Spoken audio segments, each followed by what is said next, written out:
Good morning, ladies and gentlemen. My name is Yolanda Lam, Assistant Researcher of our Hong Kong Foundation and your MC this morning. On behalf of our Hong Kong Foundation, I would like to extend a very warm welcome to you all for joining our Insight Forum today. Our topic today is Hong Kong Way Forward, the future of Hong Kong as a global talent hub. And we are honored to have Mr. Bernard Chan, Executive Vice Chairman of our Hong Kong Foundation and Chairman and President of Asia Financial Holdings Limited, to speak to us on this highly important subject. Now, may I first invite Mrs. Eva Chang, President of our Hong Kong Foundation, to give us a welcome remark. Mrs. Chang, please.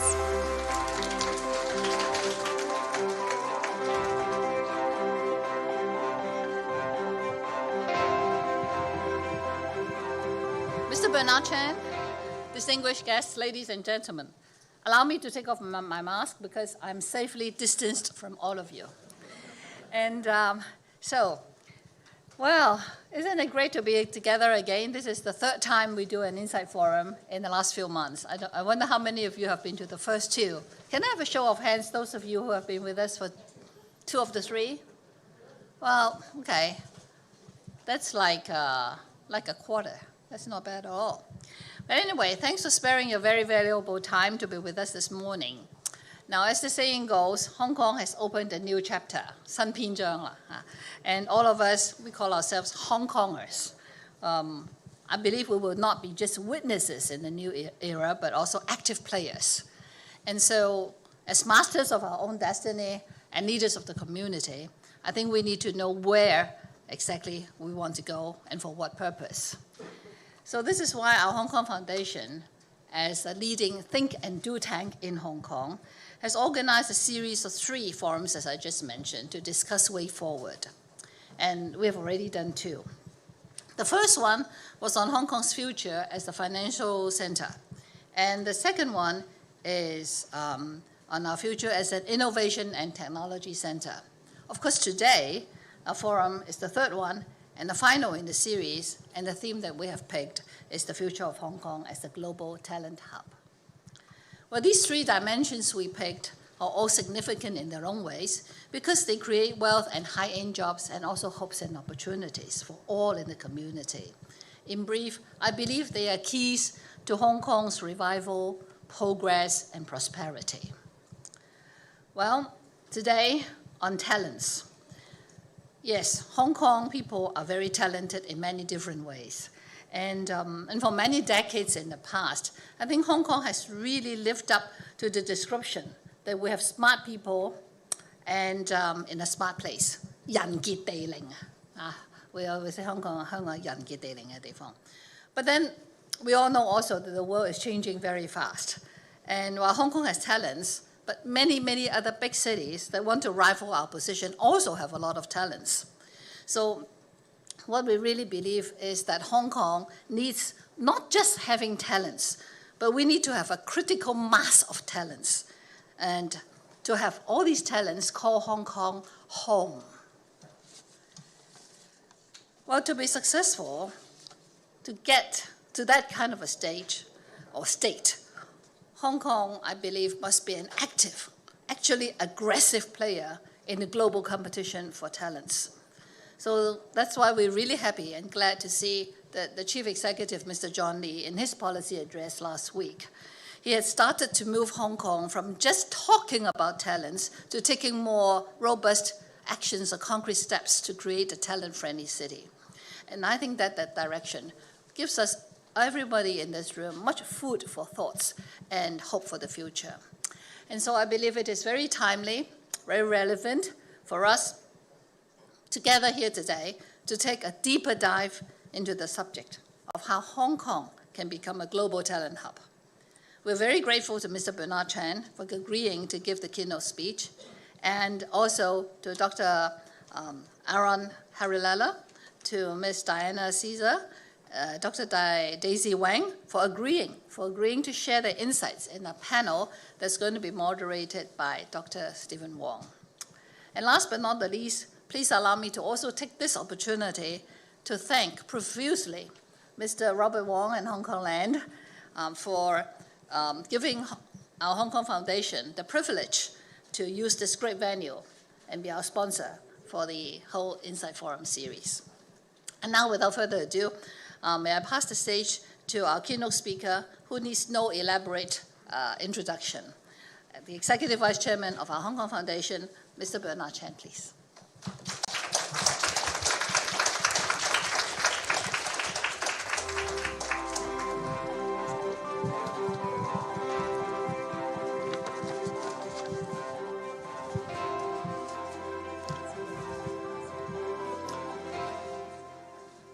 I think I have to pass. Eva, Eva, you might have to come back up again. You have to come up. I have to give you back this. Very important part. We're not quite there yet, so sorry to put you on the spotlight. You're only allowed to take off your masks up here. Ladies and gentlemen, good morning. Thank you, Robert, for this wonderful venue we can use here to share this very important topic that Eva alluded to. Today, I am very privileged by the presence of our many eminent speakers and participants. Now, these days, policymakers, businesses, and the public have been all talking about one single theme, and that is a severe shortage of talent. Now, make no mistake that we are in a war for talent. Countries and regions all around the world have been making unprecedented efforts to groom and attract talents, and we cannot risk falling behind. Now, the importance of talent attractions cannot be overstated. As the World Economic Forum suggests, over 70% of the software engineers in Silicon Valley are foreign-born. The US, the UK, Canada, Australia have collectively attracted nearly 75% of all the highly skilled immigrants globally, contributing to their past socioeconomic successes. A study by the Harvard Business Review also shows that companies with above average diversity of talent, demographic-wise, have about 19% higher innovation revenues. Now, this is exactly why the quest for talent is so important. A critical mass of talents forms an ecosystem in which they interact, which drives growth and attracts even more talent to pursue their opportunities and success. Now, Hong Kong has always been a global talent hub. Talent have always played a very pivotal role in Hong Kong's development and prosperity.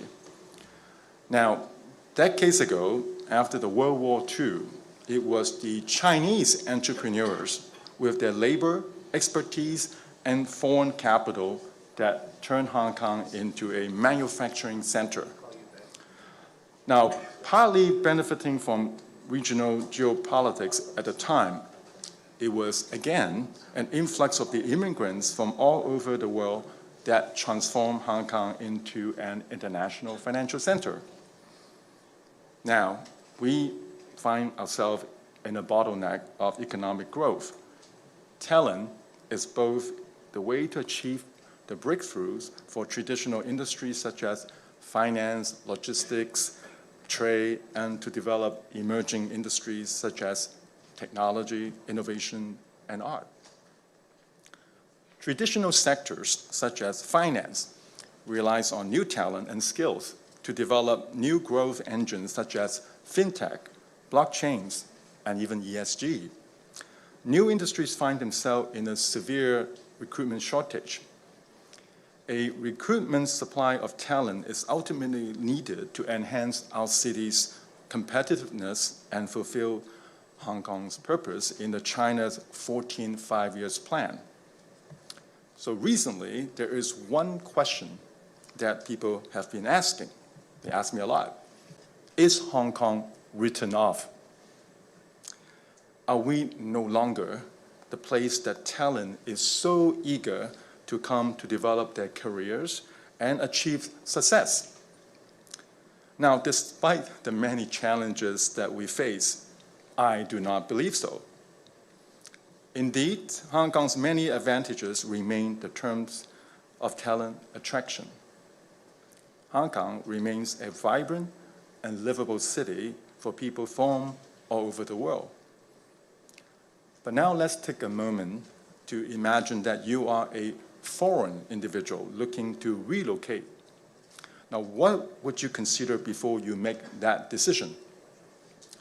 Having a low and simple tax rate and a business-friendly environment certainly helps. Hong Kong is still ranked first in economic freedom with no foreign ownership restrictions. For those with children, Hong Kong's education system is ranked fourth globally in the OECD's latest program of international student assessment, PISA, with a variety of education options. Elderlies are well taken care of by our outstanding medical services. But then, of course, opportunity-wise, Hong Kong has 5 universities that make into the global top 100 of the latest QS World Ranking, University Ranking, being the top city with the most entries. It has always been an international financial center and a hotspot for IPOs. It remains a land of opportunities with its proximity to neighboring economies, especially as a gateway to the rest of China. Now, of course, we have to be honest. We must acknowledge that the social unrest and the COVID-19 has brought about reputational and business challenges.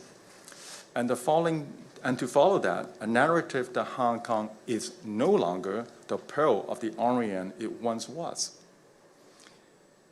In the 2021 IMD World Talent Rankings, despite ranking first in Asia, from the breakdown, we see Hong Kong's appeal to foreign talent has dropped over the years from 5th in 2016 to 26th in 2021. And in the meantime, we also recorded a year-on-year net outflow of 95,000 people in mid-2022. Now, mind you, most people can't come in, so it's really net outflow. So this is the 3rd consecutive year of net population outflow, where Hong Kong has a collective outflow of around 200,000 people. Yet we should not have our eyes on these recent events, as these issues is at the state, in fact, more structural problem. We have witnessed a lack of talent to drive our next wave of economic growth in the last decade, leading to the bottleneck I have just mentioned. The forces of development have become more complex. The quest for talent are even more so. The reasons are manifold.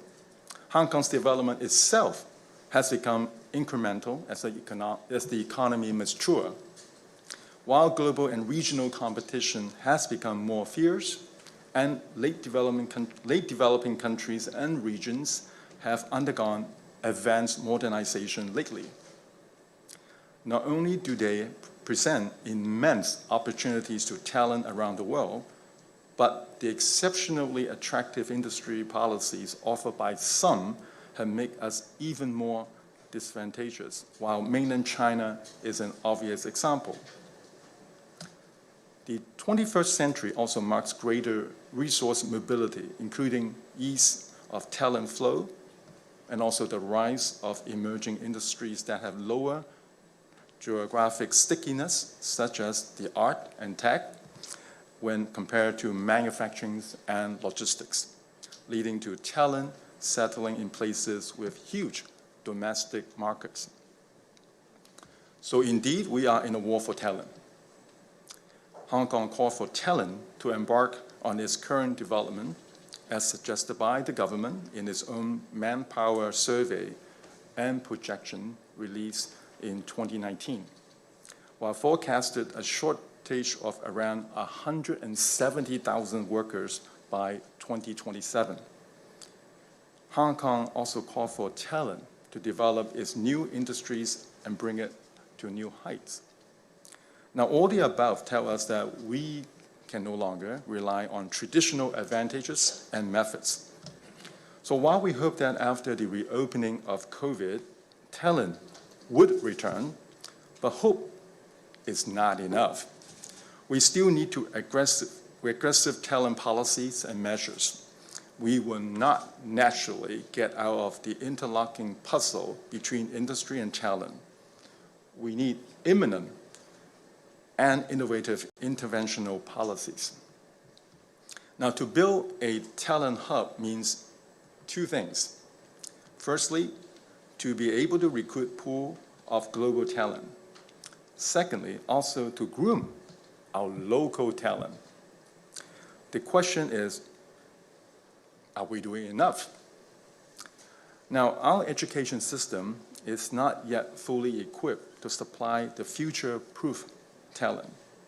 With the talent and skills demanded brought by Hong Kong's technological development and reindustrialization, we face an increasing skills mismatch between learners and employers of expectations. 58% of the business identified talent shortage as a key obstacle to their upgrade and transformation plans, while every 3 in 4 employers find it difficult to employ staff with the right skills. Now, we are also not doing enough to reskill and upskill talent with a low participation rate in continuing education. With an inadequate local supply, especially for the new industries, it brings a need to attract top-notch talent from all over the world. However, let's not forget that Asia World City has been cut off from the international community for over 2 years, with a more than 50% decline in the number of total talent inflow in our city, via our various employment and other visa schemes. For foreigners, the unknown regarding mass testing and quarantine facilities have been driving businesses and talent away, temporarily or permanently. Now, our city has not been aggressive enough in courting skilled labor via our visa schemes, as there exists a huge mismatch between the eligibilities and the benefits of such schemes. Both Singapore, now we use Singapore a lot, but let's just use Singapore. Singapore and the UK have launched new schemes and offer pre-employment visas to attract top-notch talent. Singapore new Overseas Networks and Expertise, the ONE Pass, targets talent earning top salaries, while the UK Global Talent Visa hopes to attract high-potential university graduates with no strings attached. Now, of course, it is not about the number of schemes, but it is about the quality and the attractiveness. The Hong Kong's talent attraction scheme, however, are not quick enough in terms of processing times, not broad enough in terms of the talent categories, and not generous enough in terms of support. Now, although optimization measures have been in place for the Quality Migrant Admission Scheme, and has indeed led to a rising number of talents admitted, but further improvements are still needed. In fact, the government has introduced a streamlined and more targeted scheme named the Technology Talent Admission Scheme 4 years ago. Yet, it still comes with strict requirements of talent spanning education background to employment contracts, alongside other stuff such as the mandatory local hiring requirements for tech companies. In turn, it only offers a slightly advanced review. Now, all this has hampered its attractiveness, with just over 200 applications over the few years after its introduction. Well, we got to change. Now, a survey conducted by the Google in 2019 revealed that 64% of corporations in Hong Kong said that staff with STEM qualifications are the hardest to find. No surprise. The shortage is well established. But are we doing enough to fill the gap? Now, I have a vested interest here because, I don't have enough for my own company too. I'm sure the same with everyone in the room. Now, similarly, as our universities have only set aside 20% of places for non-local students, can we grant these students a longer period of stay beyond the current 12 months in town upon their graduations under the immigration's arrangement for non-local graduates scheme? Can graduates of the mainland branches of universities be included in this scheme? Or, unless, can we increase the percentage of university places reserved for mainland students? Now, all this would fill Hong Kong with a stronger and more sustainable young workforce and help propel our economic reform. Now, for talent to come to and remain in Hong Kong, they need two things. First, a livable environment and the potential to make their businesses and careers to the next level. So on this note, despite some of the advantages mentioned, let's not forget Hong Kong is known as a city with the least affordable housing in terms of price-to-income ratios. So for the expats, one of the first challenges would be finding an affordable nano apartment in the city. Now, our Hong Kong Foundation did a survey with talent originally from the mainland and found that over 40% said they are likely to leave Hong Kong for lifestyle reasons. So innovative solutions must be developed to make housing more affordable and for the incomers, and so that they can come live with dignity with the families in the long run. Now, we can learn from our neighboring cities, such as Shenzhen, where housing and other economic and living benefits are offered to technology talent across all kinds of talent nurture and for regional and international endeavors. Locally, we must step up efforts to cultivate new talent across all industries. Young people need to be able to explore diverse career pathways early on in their education with close partnership with the business community. Our education is too focused on students' ability to take exam.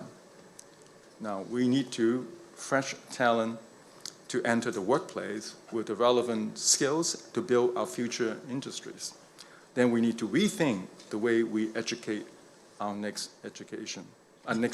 By the way, I'm not blaming our educators. It's not the fault of our educator. Partly to be blamed is we as parents. So please get this right. I'm not blaming the educators, right? It's we as a society need to be blamed. And our university should also offer double degrees in technology and business or other professional services to train multi-skilled talents to fill the market gap. Working professionals need to be provided with the resources and the opportunities to upskill and reskill. In Hong Kong, only 20% of our adults take part in continuing educations compared to Singapore's 49%. Now, I have a former ED of VTCs here, so I hope my numbers are correct. Or my colleagues' numbers are correct. Our workforce can only stay competitive by continuously picking up new skills required to grow our blossoming industries. Now, regionally, we should leverage our regional proximity to the Greater Bay Area and beyond to attract ambitious regional talent looking to expand their horizon. Mainland China is recently showing an oversupply of graduates seeking jobs, especially for the tech industries, which could prove to be an opportunity for us. This year, the unemployment rate of these group of people aged from 16 to 24 in China reached almost 20%, while a study on Graduate Outlook revealed that although the number of job applicants rose by 75%, the number of vacancies actually decreased by 8%.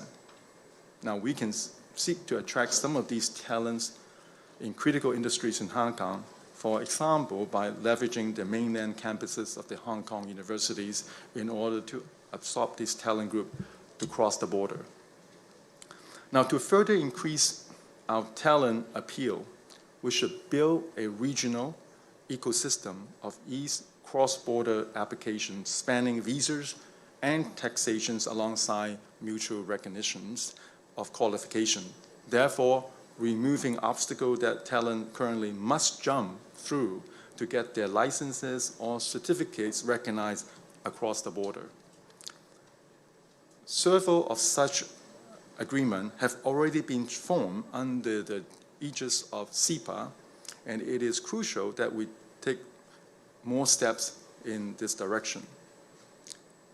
Internationally, we need to better promote ourselves as a gateway for international R&D talent to unlock the incredible potentials of Hong Kong and the Greater Bay Area.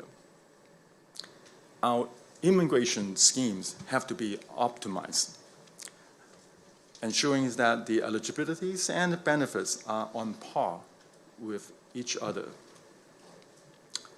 Meanwhile, it is utmost importance for Hong Kong to attract the best talent that can develop new industries, even from scratch, to settle in. This should be done through talent schemes which far transcend immigration schemes and living subsidies. Can we put forward a scheme targeted at attracting industry key players, coupling with the, I'm sure you're all aware, we have the so-called the Global STEM Professorship Scheme that laid out by the previous government? Can we join hands with Shenzhen to attract top-notch talent to work in both cities through co-appointment arrangement, and thereby leveraging on our strong universities and international research environment alongside with the relatively developed tech industry in the mainland? All these initiatives not only will increase the attractiveness of our talent scheme, but facilitate better attraction of the right talent. For example, translational scientists that commercialize university findings coupled with East cross-border arrangement. Now, don't get me wrong, the construction of a livable environment concern far beyond monetary and ancillary support offered by all these schemes and subsidies. There is a global trend of creating a so-called live, work, play communities which offer higher quality life for talent. Cities with vibrant creative and artistic atmosphere are appealing to the talents and professionals, just as how London and Yokohama have become so well known for their abundant cultural facilities spanning galleries, museums, and art space. So it is therefore beyond building more affordable and spatial housing and workplaces, but transforming commuter towns and commercial centers into communities with primary healthcare, quality education, and cultural experience. At this critical juncture, the government, businesses, and every one of us has a role to play. And it's important telling the story, a story of Hong Kong, so that we can continue to attract and retain talent. Hong Kong continues to be a place for unlimited opportunities for talent and businesses, and the world needs to know that. Hong Kong future's development hinges on plugging in the brain drain and attracting the best and the brightest in the world to come to our home, Hong Kong. It is time to review our city's talent strategy, make timely enhancement in order to solidify Hong Kong's status as a talent hub and to make Hong Kong to new heights. Now, I'm sure I'm preaching those who already agree everything I said. The question now is, how are we going to tell our story to the world? Now, of course, provided we are open to the world. So it is important, I think, as soon as COVID is over, that we are ready. We are ready to tell the world, we want you. I think we've been too complacent for too many years because we have been so good, so we don't feel the need to go and tell people to come. Time has changed. Now it's time for us to tell the world we are ready, and we welcome them to come. And of course, policies and other stuff needs to be enhanced to remain attractive, because there are many competitors out there. You know, talents are needed everywhere these days. So I look forward to our panels because each of them will tell us their own stories, you know, how challenging in each of their industries to attract talent, and how much more Hong Kong can do in order to stay competitive. Thank you, ladies and gentlemen. Thank you.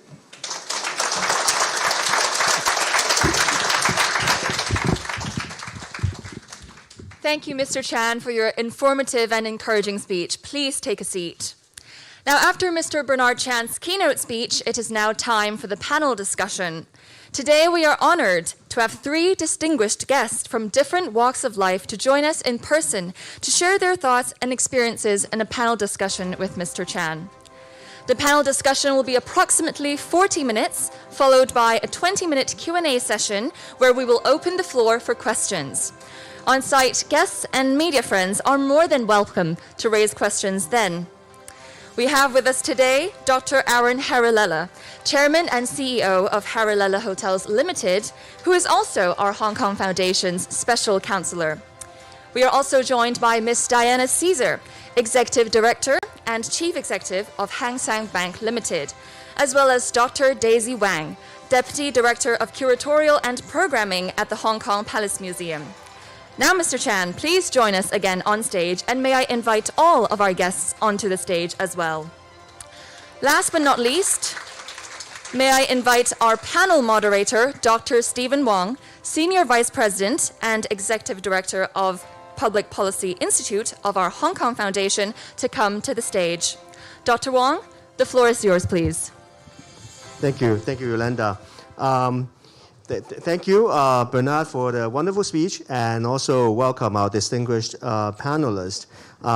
So one thing that I will, I think the way I moderate this session is I will invite each of the panelists to share some of your thoughts, and then I will obviously open up for questions from the floor, and then and also some media questions as well. So, well, first of all, I got to mention obviously with the policy address last week.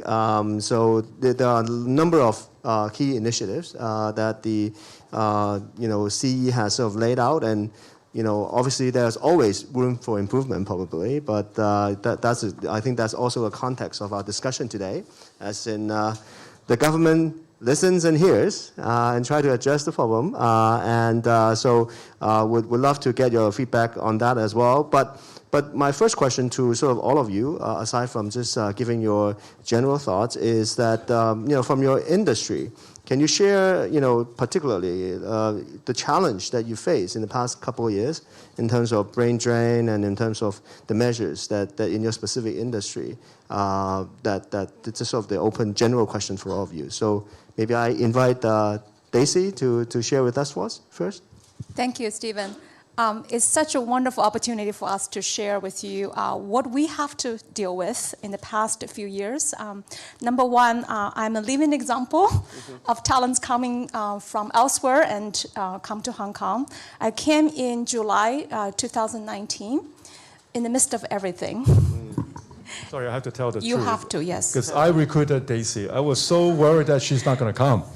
So I'm glad you came. Thank you. You obviously lead by example.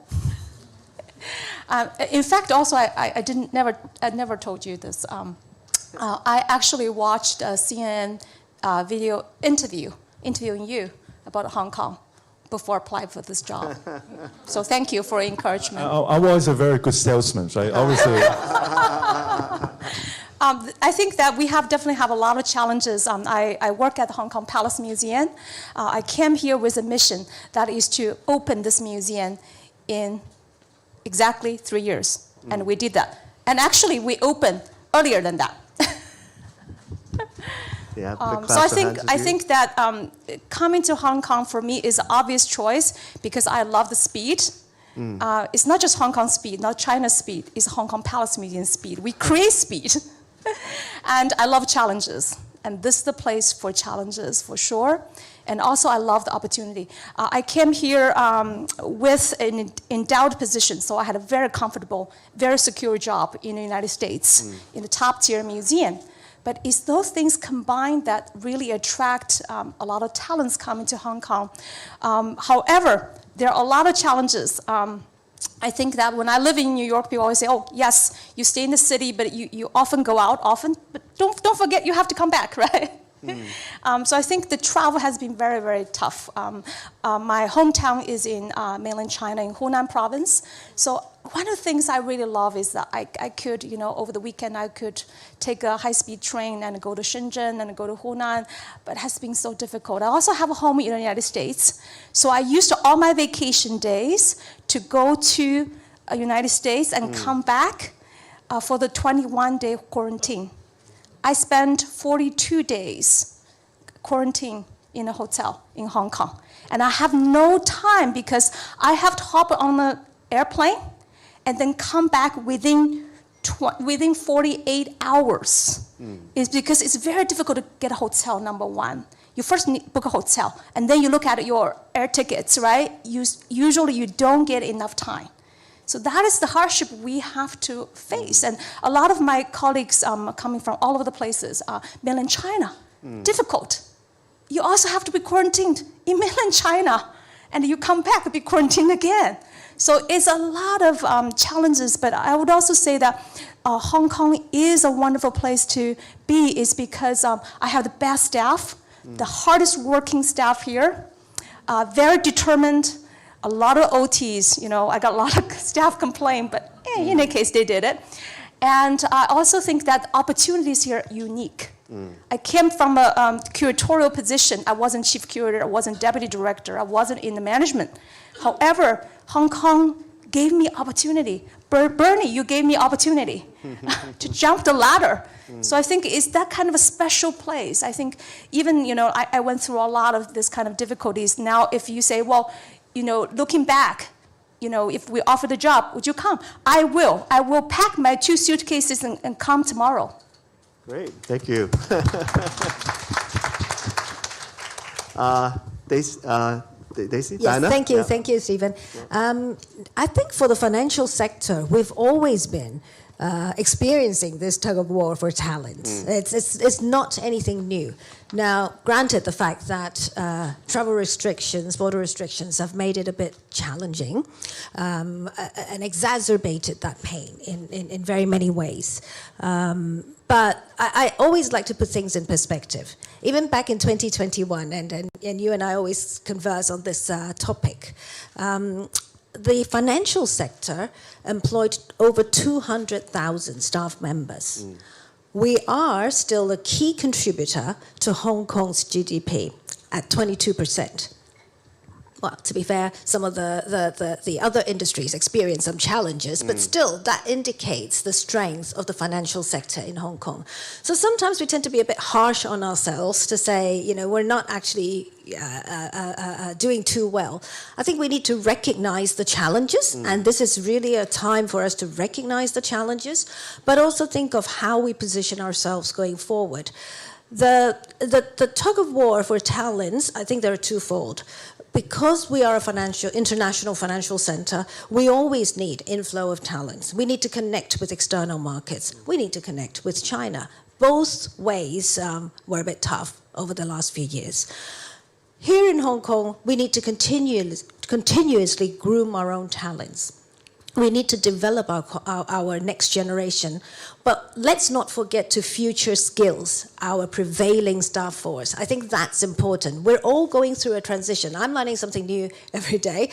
I have 2 colleagues here, and they're actually teaching me about fintech and new development and ESG every day. So I think the reality is there is a challenge, there is a drain in very many ways, but also that's probably because of the netting off of the effect. You don't get as many coming back in, and we have a shortage of pipeline here.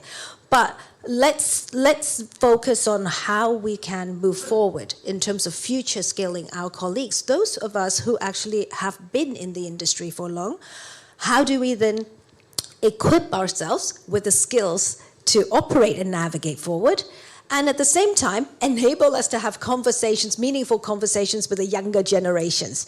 I certainly wouldn't want them to think I'm very old-fashioned, I don't know how to talk to them. So in that sense, I think it's both ways. We then give them a bit of confidence, inject a bit of confidence, inject a bit of energy into their desire to want to be a part of the industry. That's how I see it. Yeah. Thank you, Diana. Aaron? Thank you, Stephen. So my industry is the hotel industry, and the travel industry all around the world has suffered quite greatly. With border closures, quarantine in Hong Kong has been a disaster for us. I was reading a LinkedIn post one time, and somebody said, well, this quarantine hotels are only beneficial to the hotel owners, and I guarantee you, no hotel owner has made any money out of quarantining. It's been a very difficult procedure. But in my industry, we've seen a mass outflow of talent. I've lost 2 general managers and a financial controller within this period, and trying to attract that same caliber or level of talent, a general manager or a financial controller, has been a mammoth task. The only reason we found somebody was one of the financial controller was Hong Kong based. We could not look internationally. And for one of the general managers, his wife was from Hong Kong. He's Dutch, lived in Hong Kong 30 years. But to get anybody from the outside is just impossible. But, and the reason I would say is that we need to take a holistic view of what the lifestyle of talented people, talented individuals looks like. If somebody comes in with children, they need to know that they can educate their children, and not at the drop of a hat, the classes are going to go to half day, or schools are going to close, or we're back to Zoom lessons. And until that transparency and that that information is given and known, Hong Kong will not be the smartest city in Asia or the smartest city in the world. We've lived on a reputation of being the smartest city in Asia, if not the world. And we've lost, I think we need to be truthful about this, we've lost that reputation because we have not been scientifically based or smart. I sat down and the first thing I did was take off my mask. I think the fear and the stigma that we've been facing about COVID, where the rest of the world has not been facing, is stifling us. And the mind boggles sometimes when I'm driving my children to school. I have very young children, and you see a mother, the father, and a 2-year-old child in their own car wearing masks. And do they wear them at home? Right? So the mind boggles.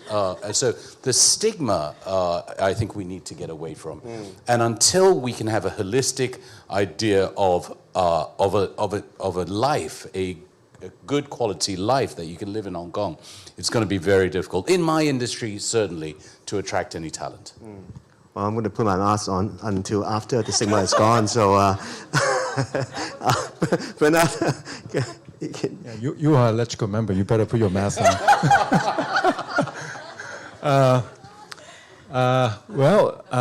Let's put COVID aside, right? Because one way or the other, COVID will end.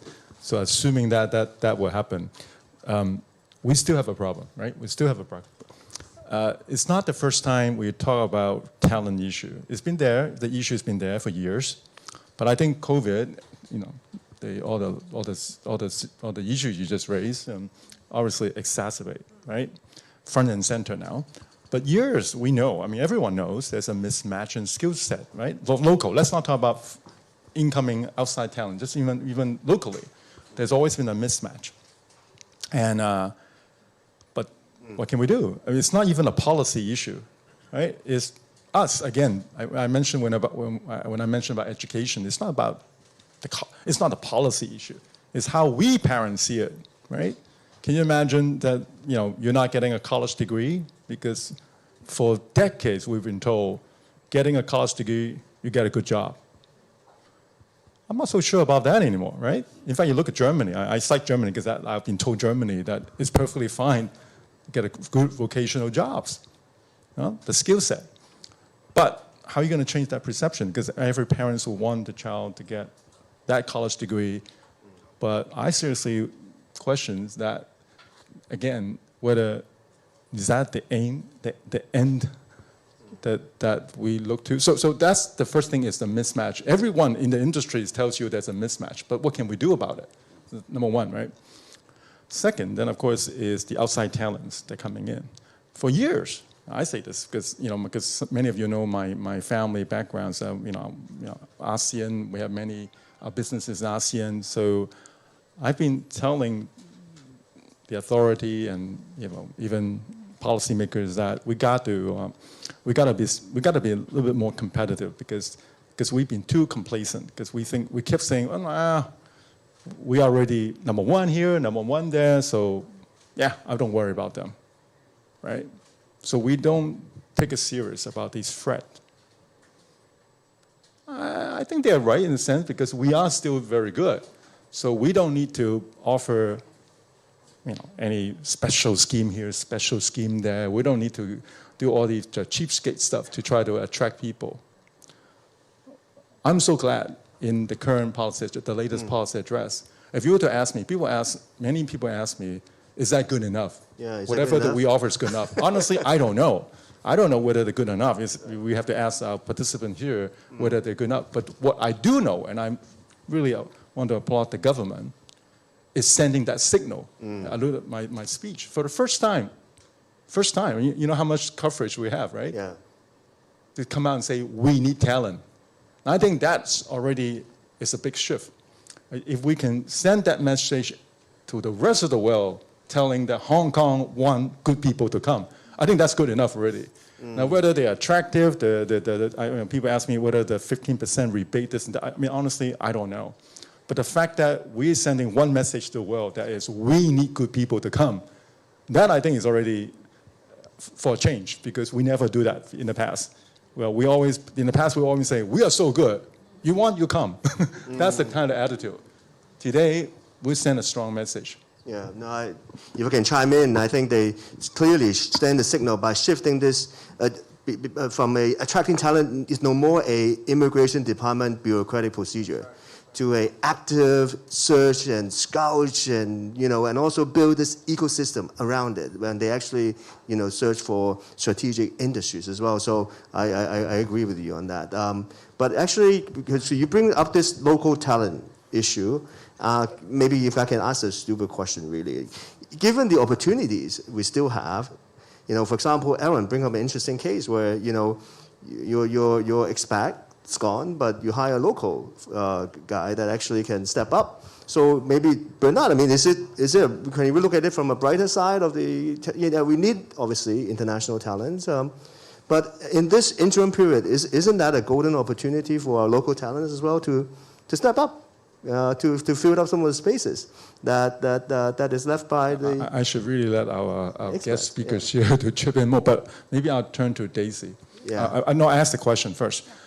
I think traditionally, right, we look at, the finance and hospitality and so on, right?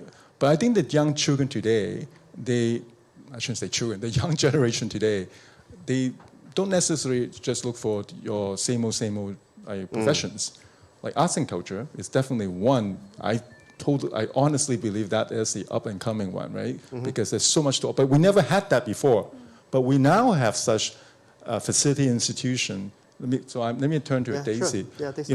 When you engage with our young recruits, what are their aspirations? Do they see? Because I think it's important that we give hope, right, to our generation, whatever jobs they want.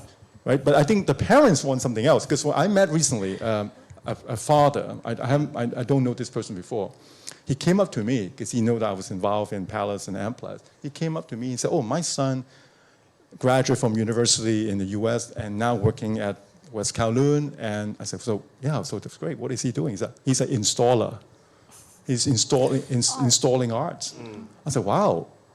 I thank the father because he's very open-minded, right? Because I think when I graduated with a student art degree, I was too ashamed to tell anyone that I was an art degree because it's like, oh wow, you are useless because you're doing art. But I think today the generation is different, right?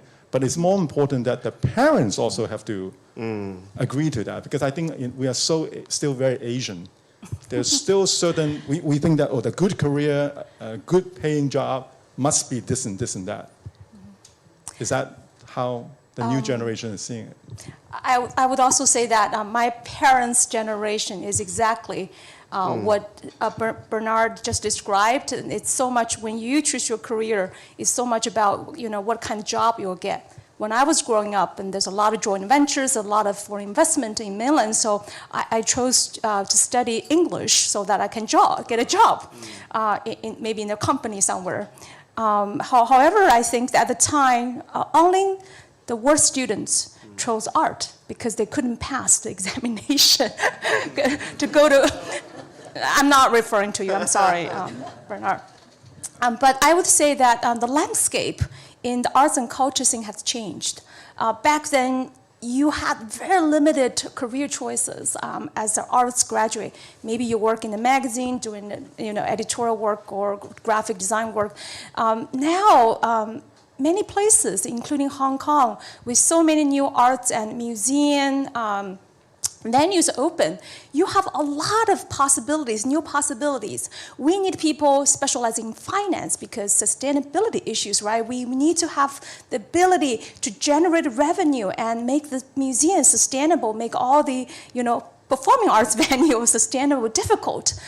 We need talents in science because we need conservators, we need scientists to help us to understand art and conserve art. We also need people who have other kind of talents. So I want to encourage people from all industries with all backgrounds to look at new opportunities in the arts and the culture field because it's very different now. So I would also say that for a lot of young people, I think that the first step is probably not just doing art, but also how to make yourself more well-rounded. Because to work in a museum, you need multiple skill sets. So I think that, yes, focus on art, have more interest in art, but really focus on have multiple skills is very important. Thanks for Bernard for doing my job, being moderating and asking the question, and that was great. But he was also wanted you to share maybe, can you describe a little bit to describe a little bit of the local young talents that you find in your area and see how the young local talents interact with some of the international talents that we've got. Can you describe that a little bit in your area? Sure. Yeah. This is good. I think one of the reasons why I came to Hong Kong and work here is also I see potential to mentor the next generation of museum professionals because people here are very smart. They're very smart. They are very humble, and they work really hard. And I think you just need somebody to share with them the best museum practices, and they'll learn very, very quickly. So in addition to attracting international talents, we really need to lift up the local young people, give them confidence, give them skill sets. No rocket science. I studied political science, I studied international law, and I can work in a museum, curate shows. It's possible if you have a passion, if people give you the skill set. So I think this is a very exciting, very encouraging new fields, a lot of new opportunities. On the other hand, I would also say that just as counterpoint to Bernard's very, very good points about other industries, and you are known as a financial leader, you are known as an educational leader, but I hope that Hong Kong should not stay too shy in new development. For example, going back to West Kowloon Culture District, this is a phenomenal development. Despite all the challenges, right?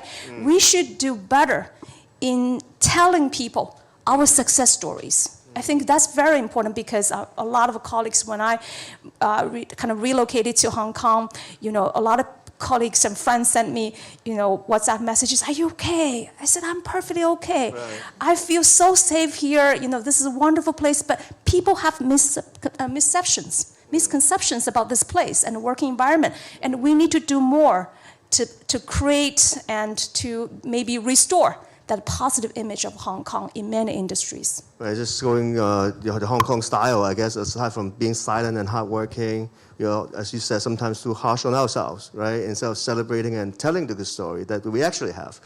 So collectively, we need to, as you said, really be more uplifting of like what Diana has spoken before. Diana, you also, in your area, you mentioned obviously digital transformation, the ESG, and all these different areas that your bank is looking into. How do you find attracting and local talents or attracting or grooming local talents in that area? Thank you, Stephen. Thank you for the question.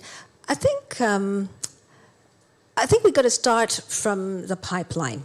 So it's not necessarily at certain pinpointed to certain levels. I think the whole industry, the entire industry, and I've been in this industry for long, I could safely attest to the fact that there are certain labels that are being carried with the industry. A lot of times you think, oh, you've got to have relevant experience. You have to be, working in iBank or certain streams of your business for X number of years before you would be considered.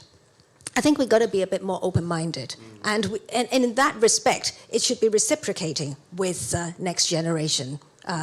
People could be changing from one company to another because a lot of the skills actually are transferable. I think we need to recognize and acknowledge that. You could have and you would have certain expertise in different areas, legal, for example, finance. You would have certain expertise, but there are lots of roles and streams of businesses and functions within the financial sector that could be fueled by colleagues with very transferable skill sets. I mean, if you've got a legal background, you could be working for a bank, you could be working for elsewhere. That's why that tug of war always exists, yeah? Because it's not just with competing within the sector, the financial sector.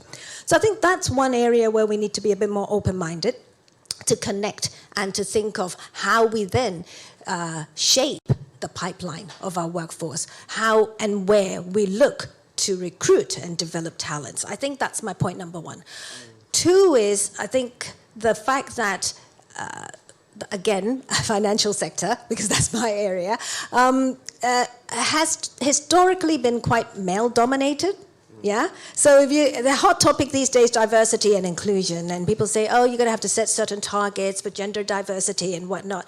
I think, in all honesty, that is a bit of a very constrained view. I actually see D&I as equal opportunities. Because you're actually looking at the meritocracy. Who's best to fill a certain position? Who's best to be promoted? Now, Hong Kong has made a lot of progress in that respect. We have advocated and we've been promoting diversity, culture, be it ethnicity, be it gender. So our workforce actually has got quite a mosaic of different types of talents. And I think that's something we need to continue to nurture. And allow me to promote a bit for our bank. Our board has got 66% female board directorship. So perhaps it's a reverse challenge we have. But it's not impossible is what I'm trying to say. So I think we need to think a bit broader and consider very many attributes that we historically wouldn't be thinking along those lines. We'd be thinking you have to have relevant experience, you have to have X number of experience, you have to be, certain, coming from certain discipline or whatnot. So I think that is my second point. And lastly, I think it's really thinking of how the workforce will take shape in not even 10 years, because a lot of the jobs are actually automated right now. So what are we training our next generation for? We've got to actually inject, and I agree absolutely with Bernard, it's not so much a criticism on part of education and whatnot, but we're going to have a more balanced view. We're going to have to be a bit more open-minded in terms of shaping and fostering creativity, innovation, because that's where your future workforce would be. You wouldn't have as many people doing branches role as tellers or contact center, because AI would be doing a lot of that job, right? I mean, I started out as contact center. I was an agent. I was a teller when I was working part-time to pay for my university bill. But I don't think you would actually necessarily be thinking in that respect. Your next generation would be going into those roles. So what are we equipping them with? How are we shaping that workforce going forward? That's how I see it. Yeah, I mean, on your second point about gender diversity, I mean, aside from your board, I think it's also a well-known fact in Hong Kong that a lot of our financial institution CEOs 30-odd% is very advanced, you know, in terms of senior leaders. I mean, yeah, if we look at, is there an absolute number? I go back to my point of equal opportunity. Yeah, well, maybe that's another good thing about Hong Kong that we need to promote. Talking about diversity, Aaron, obviously with your background, with your cultural heritage, with your business, you know, that is spanned in different international cities and areas. I wanted to get your thoughts on this global talent hub topic today. Because in my framework, even though when we talk about global hub, aside from attracting global talents, you know, part of this is also raising our local talents to become global, standard, basically, right? So that we have this global and local mix and create a lot of opportunities that is of global competitiveness. So I want you to comment, if you will, on some of where we are in terms of our local talents and good things, bad things, and, you know, are we more, sometimes when I was talking to some financial leaders before, they said our talent in Hong Kong, they are actually not just hardworking, sometimes silent, but they are actually very flexible and, you know, problem-oriented. They solve problems. And this is one of the key features that, you know, that you might not be able to find elsewhere in other Asia countries or cities. I wanted to get your thoughts and feedback on that as well. So one of the most wonderful things about Hong Kong, I think, is its multiculturalism. So it doesn't matter what ethnicity you are. We just look at talent as talent is. You could be Chinese, you could be Indian, you could be European, you could be American. It really doesn't matter. And that's quite a magnificent thing about Hong Kong. We've also exported that talent. I mean, if you look at my industry, some of the best hotel companies in the world have come from Hong Kong. If you look at the Peninsula, the Rosewood, the Shangri-La, I could just keep on naming these. Right? The best hotels in London, Paris, New York come from Hong Kong. So we've exported this brand that is Hong Kong. You know, it's a level of service that is distinguished. It's a level of service that's unmatched and unparalleled all around the world. It's a level of qualification and in intelligence and that is, again, the top of the ladder. You know, and it comes from every ethnicity. I mean, growing up in Hong Kong with being Indian, I never felt myself different. You know, everybody would say, I go all around the world and people ask me, so how do you identify yourself? You have a British passport, you're Indian, but you were born in Hong Kong. And I say, there's no question, I'm a Hong Konger, you know, through and through. And then all the other things come later. And I think this is a feeling that every Hong Konger has. We're incredibly proud of the place that we're born in or call home.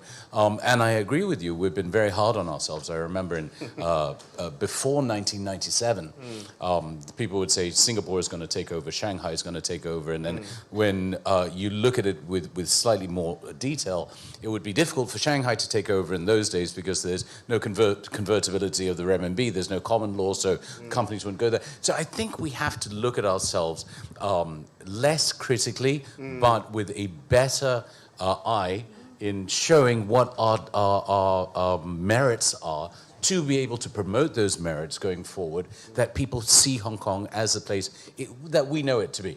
That we see it to be, and if we just need to be able to push that going forward, I would say.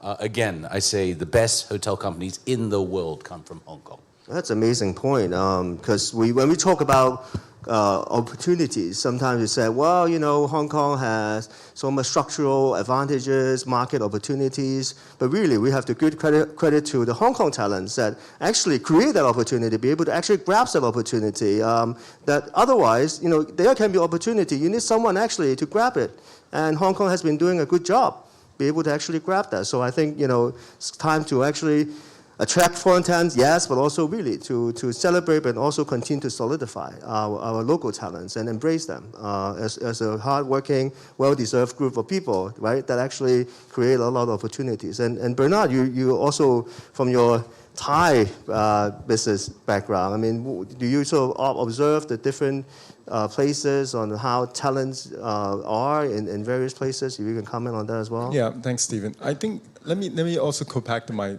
earlier comments about the messaging, right? Hong Kong message to the world, because we are here, and we think this is what they want. But let's put ourselves in their perspective and see how they see Hong Kong, right? I think. Now, for good reason, I think Hong Kong, because we need to have a good, I think another thing we should really take proud of is we have an amazing check and balance system here. While many in the outside world think that we have no democracy. Hey, democracy is not the same as check and balance, right? We have amazing check and balances. Because we have the check and balances, that's why things are not moving as fast as we want to, right? Because it's check and balances. So I think all over the years, when it comes to talent, we need to protect the local talent, right? The local interest. And so everything that we do create bureaucracy. I think that's the problem that we send to the world, right? When people apply for a job in Hong Kong, wow, lengthy application process, this and that, but I don't blame them. Whoever's approving it, hey, they will be blamed if they're not doing a good job, right? Right? The audit department go after them. So I understand why they need to do what they do. But then at the same time, it send that message. We send them, wow, you got to prove this, you got to prove that, this and that. Because that's the comments I got from my friends overseas. It's like, oh, Hong Kong, so difficult. That's the message we always been giving them. But of course, they want Hong Kong so much that even no matter how difficult, they still want it. They'll still come, right? Yeah. Well, that's the past. I think today, when everyone is lowering those standards and becoming more and more welcoming, that's why I think in the policy address, there's mentioning of cutting red tapes, right? Yes. I think that's important. But I hope that it not just a policy address, I hope it will turn into actual action, that we want to show to the world that if you're good, we want you. But you don't need to prove A, B, C, D, E, F, and G, because I think that's the message. Just like with COVID, right? We have to ask them that, oh, you have to declare this and this and that. And it turns people off, right? If especially when they have choices. Now, if they have no choice, oh, no problem, then they'll fill those out. But when they have choices, that's the problem. So I think, but I just want to make sure you all don't get me wrong, because the medias are here. I don't want them to blame anybody. I'm not blaming the government, because it's a reflection of the people. Because the local group, local interests, they demand their rights, and so that's why we build these in, right? For all good reason. They're all for good reason. But I just think that we are now at such a critical time. We cannot just let the same old, because then we will lose out. I think that's my point. Actually, could I add to that? One of Hong Kong's, one of the most exceptional parts of Hong Kong has been its nimbleness, right? We can move very quickly. Yes, we have the checks and balances, and we have a bit too much red tape and bureaucracy. We all know that. It takes a while to do things, but we've always been nimble. And what's happened in the last pandemic period is I think we've stopped being nimble, right? It's been very difficult to move the needle a centimeter here, a centimeter there. We have to regain that nimbleness, because that was Hong Kong's unique advantage. Okay. And if I may jump in, I also think agility, the nimbleness is important. Also, we need to reduce a bit of, or remove ourselves from too much of a fear factor.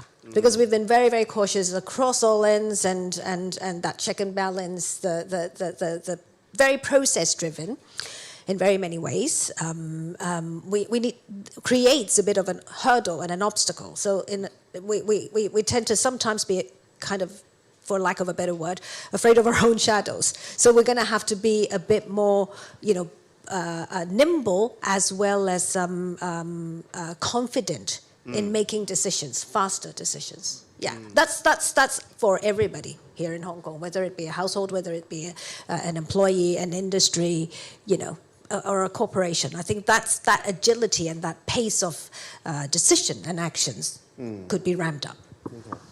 I might be the only person in this room who loves paperwork. Let me offer some different perspectives. I worked in a quasi-governmental museum in Washington, D.C. called the Smithsonian, which is a giant conglomeration of museums and research centers. And the level of complexity and the level of bureaucracy is no less. Number one. Then, number two is that here I think that we are, as a new museum, we're so much focusing on policy and procedures, which is very, very important. I think that having that awareness of, say, that following the good procedures and due diligence is very important in my field. So I do have a level of appreciation of the check and balance system, as well as I think that if you compare with some of the systems in China, compare with some systems in the United States, I think in the museum, our standards are pretty high, and our procedures are very good. That's great. Gotta put in my another disclaimer here. I'm not saying that we should do without check and balances. I say check and balance is important. That's why they're there. We just have to be more nimble and that's right. So anyway, just make And sure. Bernard was the chairman of our board. So thank you, Bernard. And maybe one last question on this floor is, can you share a bit more personal, but it's related to selling Hong Kong?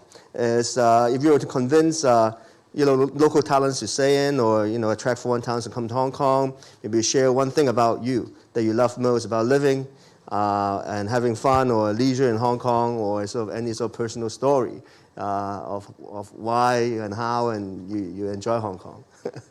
Maybe the most cultural shock with the newest comer, Daisy, maybe you can share with us.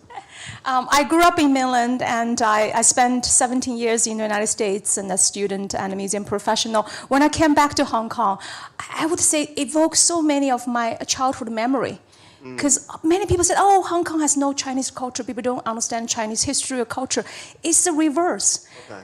And people were not aware that actually something in their blood. One example, one instance. I mean, that so some people making old crafts in the street, or the tea, the herbal tea. These are things when I was like teenager. Still, you have something in the street. Not these days. In many cities in mainland, I think you have an incredible preservation of the cultural heritage. That's in the blood. So I feel so kind of a homecoming feeling. Oh. That was very heartwarming. The other thing I think that I really enjoy in Hong Kong is we have the best museum audience here. Oh. So yes. I know there's a lot of criticism. Oh, people don't understand the museum. They don't appreciate this and that. It's the reverse, because just give you an example. I was observing my museum visitors. The mother was taking picture using her cell phone of every label I wrote. And read out loud to her kid. I have never seen. Maybe it's your wife. I don't know, Stephen. But I have never seen such serious museum goer anywhere in the world. When people care what you are working on, when you have appreciating audience, how can you ask for more? And I think we can make... that's what I was going to say. I receive daily WhatsApp from my director, Louis Ng. People say, oh, you have a typo. Maybe you can change this word a little bit. All the constructive criticism, people really care about what you do. And I think that makes so much difference. And we also know our work is appreciated, and we can work even better here. No, I learned so much from when I had a chance as a tour group from Let's Go and be able to listen to your explanation. It's great. It's wonderful. I'm not sure I'm a good museum goer, but I'm just it's just fascinating of what is out there. Thank you, Diana. Yeah, I think I was away from Hong Kong. I went to school in Canada, worked there for a couple of years, and the first instant I got a chance, I returned to Hong Kong. I grew up here till I was 13, 14, and not a doubt, I wanted to come back. I have been away for 10 years plus, but the heart belongs here because of the buzz. Because I've always liked, I've traveled to different places, and it's nice to be, touring the world. But the buzz in Hong Kong is what attracts me. It's almost like keeping you going every day, and the energy and the looking forward, that forward-looking appetite, that strive for excellence. I do agree we need to re-energize now. I think we need the qualities are here, but we need to re-energize, and we also need to be a bit more progressive in our thoughts. But I still say, if I were to make that decision right now, if I had that chance again, if I were young again, I would. I don't think my mum would like that because she's still in Toronto, but I would. I definitely would. Thank you. Aaron? So I really enjoy the fact that in Hong Kong you have the city, the beaches and the mountains within 10 minutes of each other. The weather changes and everybody's hiking up in the mountains. One of the most wonderful things that I enjoy is dropping my children to school too early in Hong Kong, but immediately from the school I go hiking. Really? And it's quite wonderful. I mean, this evening I'll be playing tennis in this spectacular weather. Everything is accessible. Everything is quick. You can do 10 things a day in Hong Kong. Yep. In Thailand, you can do 3, maybe. Maybe. In London, maybe you can manage 5, but certainly 4 is doable. In Hong Kong, it's 10. Okay. And that's wonderful, I think. Awesome. That's for that. Is it 3? Depends if you are stuck in the, depending it's whether pouring rain or not. Pouring rain is probably 2, right? Because you can't even get out of the parking lot. No, I agree with everyone, every comment make. I think we are where we are, right? In fact, we used to be. I think the world see us as one of the best places, right? One of the most important IFC in Asia. But unfortunately, due to COVID and the social unrest, we lost that, right? When I say we lost it, we didn't lose it. It's still here, but that's not how the rest of the world see us. Yeah. So it's now how we're going to bring that message back to the world that, hey, we're still who we are. Yeah. I think the problem is because after the unrest, and then of course it's somewhat the lockdown, so the rest of the world didn't get a chance to see where we are. They didn't see our museum. Our 2 museums were open during COVID. So they have no idea we have these facilities, amazing facilities, so they need to come back and see it. But the thing is, we need to also tell better stories. Why I keep repeating this message I said, now that with our chief executive pushing this talent quest, I think it's a great message to the world, right? So it's about messaging. So but then we still need to invite people back, because it's no point just we saying it, right? They have to come and see it for themselves.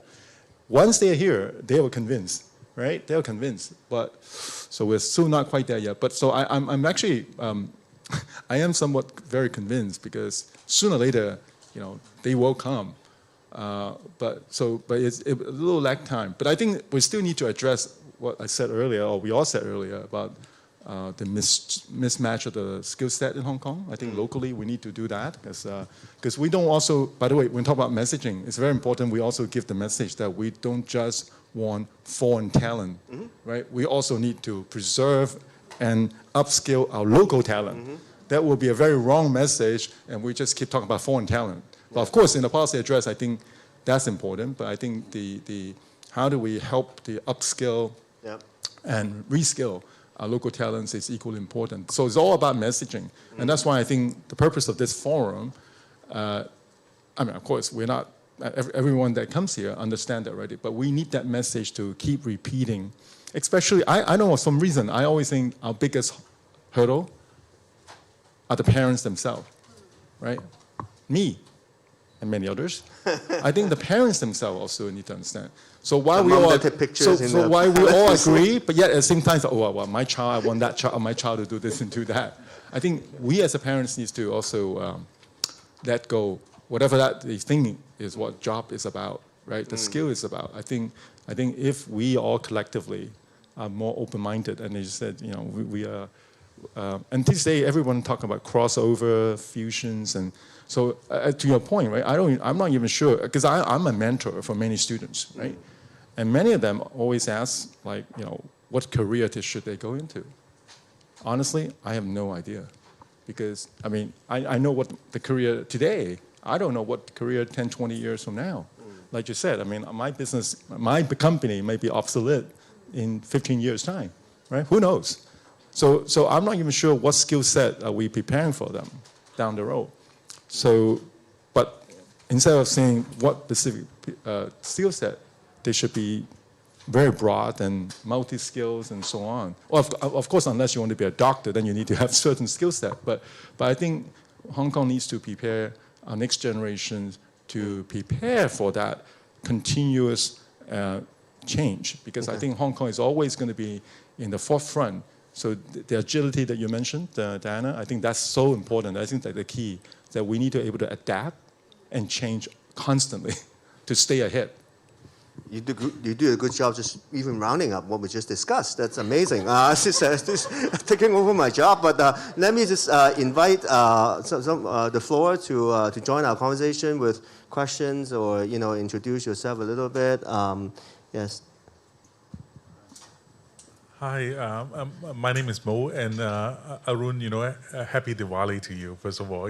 Show them your strings on your hand, Yeah, so we're both Indians, and, Hong Kong is extremely tolerant, a lovely, lovely place, and, that's a selling point for Hong Kong. And Bernie, your Palace Museum is out of this world. It's just absolutely amazing, and Vienna Philharmonic was here a few days ago. So there's so much, there's so much on the soft side that we can sell Hong Kong. Hong Kong is doing so great and wonderful. Diversity, culture, etc. That's the soft part. The hard part is this.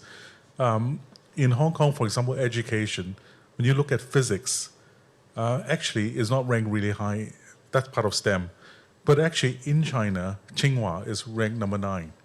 So I was just thinking that, at some point, you could actually sort of bundle or package programs in which, we can take, good parts of Hong Kong and China together. So, for example, Hong Kong doesn't have a particle accelerator. There's a particle accelerator in Tokyo. So we might be doing some sort of tripartite program. So that's an idea that, we really should be making it interesting for parents to want their children to stay in Hong Kong because, they'll be co-branded sort of university degrees. The second point I wanted to add as a policy is that I think you all know that recently the China taxman has sort of started cracking down, so that previously, there might have been a tax break working for Hong Kong if you are a Chinese citizen. And right now, what could really happen is that maybe there could be some sort of quota negotiated with the tax authorities in China, whereby Chinese folks coming into Hong Kong could actually just pay local tax. Now think about it. If I am American and I have to pay 40-50% tax worldwide, it doesn't matter where I am. The attraction will be the softer side, right? But if I can actually convince the people from mainland, which is extremely talented, to come to Hong Kong, because I can give them some sort of tax break, and it's a controlled tax break. So there is a bottom line for all the parties. That's something from a policy perspective that could be negotiable with China. So those are my 2 comments. Thank you. Okay. Any thoughts, comments, or maybe first point about sort of the joint education to put together the resources in Hong Kong and mainland universities in GBA or even in Beijing in art or in elsewhere joint forces. I know Diana, you also sit on the UGC before. So any thoughts or comments on that? Happy to respond to your first comment. It's an excellent idea. Hong Kong Palace Museum is a partnership between the West Kowloon Culture District and our major partner, the Palace Museum in Beijing, known as the Forbidden City. So it's a very strategic decision to create that museum precisely because of the benefit you just mentioned. Just give you a very concrete example. Our most important and most expensive exhibition is to feature 35 national treasures from the Forbidden City, and that show was phenomenal and created a lot of stir. We co-published with the Palace Museum team 2 books, same contents. However, they are responsible for the Chinese language version, which they distribute on the mainland market. And we create the English language version, and we distribute internationally. So it's a win-win situation, and both sides appreciate so much. And also, we basically, we have a very small publishing team, 4 people. They have an army of publishing teammates, over 100. So they can do things very, very quickly. So the first rush to the finish line, and we're still working on the English language version. However, we'll finish. Diana? Yeah, probably, Stephen, would be better positioned to answer that question. But I think from my perspective, I do sit on FSDC and UGC, and connecting the dots, the industry, the financial sector already works very closely cross-border with different institutions in the world when it comes to developing talents and programs. However, I do think if we were to advocate and externalize, now we're energized again, in the academic space, certainly. Even if we start with research, I wouldn't be equipped to answer questions on the science field. But I think even if it's research of any sort, right, that's where we could actually connect better and more with universities from other parts, other regions, because that's where, again, you have agnostic skill sets, but you can have different perspective, actually really deep diving into certain, and perhaps understanding Hong Kong better, where we are better. And in that sense, I think that's an area that we could connect, yeah. Thank you. Okay, we take one or two more questions. Here. Yeah. This lady?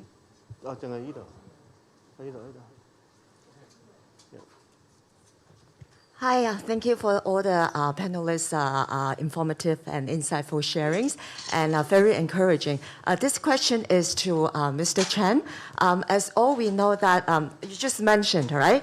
We should be more proactive, and then say to the world that we want good people to come to Hong Kong. So as all we know that GBA is the world's, ever since the first megapolis in the world. So for sure is a driving force for the economy in the region. So what would you say in one line to, all these good people, leveraging on the Greater Bay Area potential? Thank you. One line, okay. I was just in Singapore last week. Our board of governors of our Hong Kong Foundation, Alan Siemens here, he was also there, Singapore, promoting Hong Kong. We are all out there now helping to tell that story. I'm sure every one of us, I'm sure you too, every one of you. And I was defending Hong Kong, right? To your point. So it's not going to be one line. But anyway, so my answer, what else more can we excite them? And my answer to that is, because in fact, the question is not so much about Hong Kong, it's about China, right? Increasingly, the story of Hong Kong is also the story of China. So, and given what happened, the markets, stock markets, this and that, right? So everyone has doubt about the future. So my answer to that is, well, I'm not going to comment about the current political this and that, right? But if you look at China in the long run, medium to long run, with a fast-growing 400 million middle class and rising, how wrong can that be? When you have this rising 400 million Chinese middle class, what do they want? They want better access to healthcare, right? Better access to education for the next generation, living standard, not to mention jobs. So the demand is so huge. And Hong Kong serves a major purpose for that too. Not onshore, we serve the offshore side of things, right? So how wrong can that be? So I am so confident of our future. But let's not talk about the next couple of months. Is it going to be 0, 3, 0, this and so that? Yes, we're still a bit rough today. But if we talk about investing, right? I'm sure many of you here invest. It's not for tomorrow, right? We're investing, everything that we invest is hotel, right? Hey, it's not about tomorrow. It's about 15 years, 10, 15 years on. Come on. So I am still remain very confident about the future. So I think, so when I talk about Hong Kong, I don't just talk about Hong Kong, I bring in the whole country to this topic of 400 million, but of course the Greater Bay Area is 70, but let's not talk about even that 70 or 300, is that rising middle class, the purchasing powers of this young family, middle class family in China, And how are they different from our middle-class families? Not much.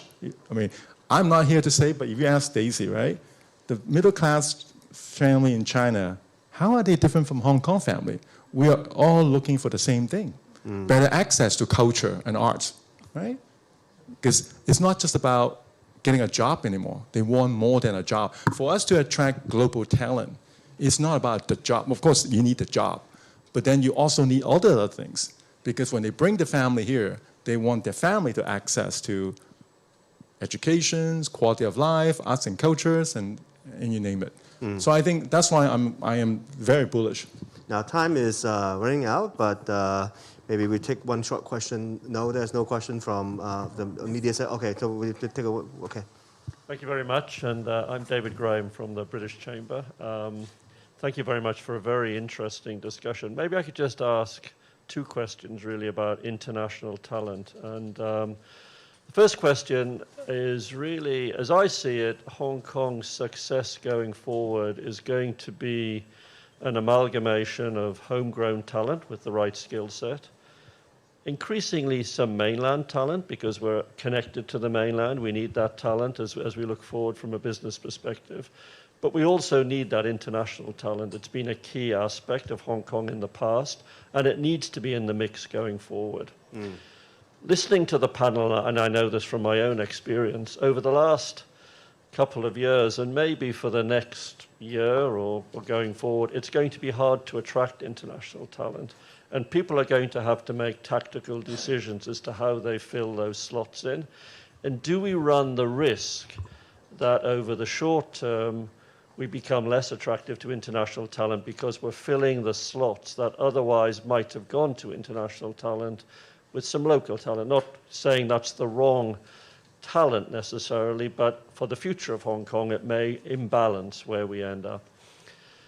The second question, just following on from that, there's been a lot of talk, and I think we all agree that we need to be out promoting Hong Kong. I mean, the people in this room all know the advantages of living in Hong Kong because we live here and we've enjoyed it. But Hong Kong has undoubtedly taken a huge bashing internationally, and we need to rebuild that reputation. And a lot of the people who've left, they haven't gone back with a good message about Hong Kong. So I think, Bernard, you've talked about you were down in Singapore, you were promoting Hong Kong, and clearly as a chamber, we do a lot to promote Hong Kong. But do we need a more systematic approach to promoting Hong Kong overseas, rather than a somewhat ad hoc way of individually promoting Hong Kong? Do we need schemes? Do we need to be in front of the universities in the UK and America and elsewhere? Do we need to be in front of government, even in front of these countries? Because it seems at the moment that we're all agreed we need to promote Hong Kong, but we don't seem to have a plan at the moment. Yeah, given time, we really have to be short. I'll take the second one. Maybe Aaron or others can take the first. I think, in fact, thank you for actually helping me to round up this discussion here. I think the private sector needs to take the initiative. Now, obviously, government has a role to promote, but I think more importantly, the private sector, because we can have better chance to convince our counterparts. So, but coordination, I agree, maybe in fact is our Hong Kong Foundation. We should be that, I'm not saying that we will be coordinating, but we will provide you the materials needed to promote Hong Kong. Because honestly, I mean, wasn't because I prepared for this this morning session. I may not have all the statistics myself. So I think somebody has to coordinate it, coordinating all this thing, and the private sector. So private sector needs to take the drive. I agree. We'll work on it. But So to the first question, I think talent, whichever way it comes, whether it's local or foreign or mainland, you just have to get the best level. And I think we should not say, oh, at the moment we can't get foreign talent, so therefore our local talent should replace. It's the best person regardless of ethnicity. So I think that, and actually in answer to, your second question, in 1996 or 1997 actually, there was a foundation called the Better Hong Kong Foundation, which was set up actually in directly because there was a Time magazine article entitled "The Death of China." The Death of Hong Kong. And we traveled to Washington and different places around the world, trying to decline that statement and show why Hong Kong was still vibrant. And I think a consolidated approach, whether it's through the private sector individually and through the public sectors and NGOs, I think we have to hit it from all levels. Thank you. So with that, I'd like to thank the panelists and also give a round of applause to our panelists for distinguished discussions. And get back to Yolanda. Thank you, Dr. Wong, and a big thank you to all of our panelists. I also take this opportunity to thank Hong Kong Land as our venue sponsor for today. Lastly, thank you all for joining us today, and this concludes our Insight Forum Hong Kong Way Forward series. If you are interested in the previous Insight Forum in this series, please visit our Hong Kong Foundation's YouTube channel. Our signature event, the 4th Innotech Expo, will be held at the Hong Kong Convention and Exhibition Center from December 12th to December 22nd. The exhibition will highlight China's aspiration and achievements in science and technology, while also saluting Hong Kong's own scientific achievements over the last 25 years. We very much hope to see you all there. Finally, I wish you all good health, thank you, and goodbye.